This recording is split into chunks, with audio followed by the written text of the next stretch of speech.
ભારતે પાકિસ્તાન પર આતંકવાદીઓનો સફાયો કરવા એર સ્ટ્રાઇક કરી. Report by Kamlesh Patel, Sankheda.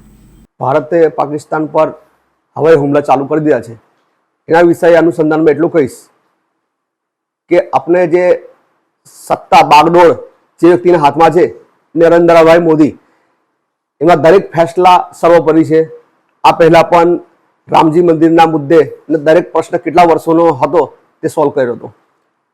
હવે આ પાકિસ્તાનમાં જે પનાહ લે છે આતંકવાદીઓ, એ કેટલા લોકોની નિર્દયી હત્યા કરવામાં આવી હતી પહેલગામમાં.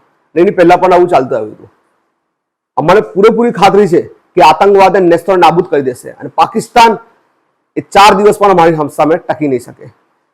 કારણ કે ભિખારી જેવો દેશ એની જાતને શું સમજે છે, એની ઓકાત આ વખતે ધ્યાન હલાવી દઈશું અને સંપૂર્ણ રીતે આતંકવાદીને નાબૂદ કરી દઈશું અમે.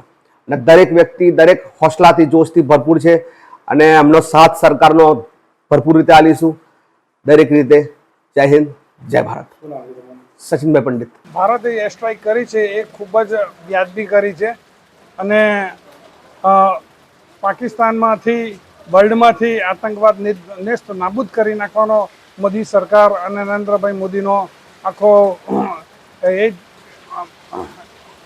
કિમિયો છે. અને એ કિમિયો પાર પાડવા માટે ભારતીય જનતા પાર્ટીના તમામ હોદ્દેદારો અને કાર્યકરો એના માટે સક્ષમ છે. આતંકવાદ નેસ્ત નાબૂદ જ થવો જોઈએ અને એ નેમ નરેન્દ્ર મોદીએ રાખેલ હતી. રામ મંદિર તરફે જે કોઈ નથી બનાવી શક્યું રામ મંદિર, એ રામ મંદિરનો આખો મુદ્દો લઈને નરેન્દ્ર મોદીએ જે નથી થઈ શક્યું એ કામ કરી નાખ્યું છે. અને હાલમાં પણ જે પાકિસ્તાનમાં એર સ્ટ્રાઇક કરવામાં આવી છે એમાં આતંકવાદીઓને નેસ્ત નાબૂદ કરી રહ્યા છે. આ અંગેનો મારો આ વિચાર છે. ગોવિંદભાઈ રાણા, ભારતીય જનતા પાર્ટી.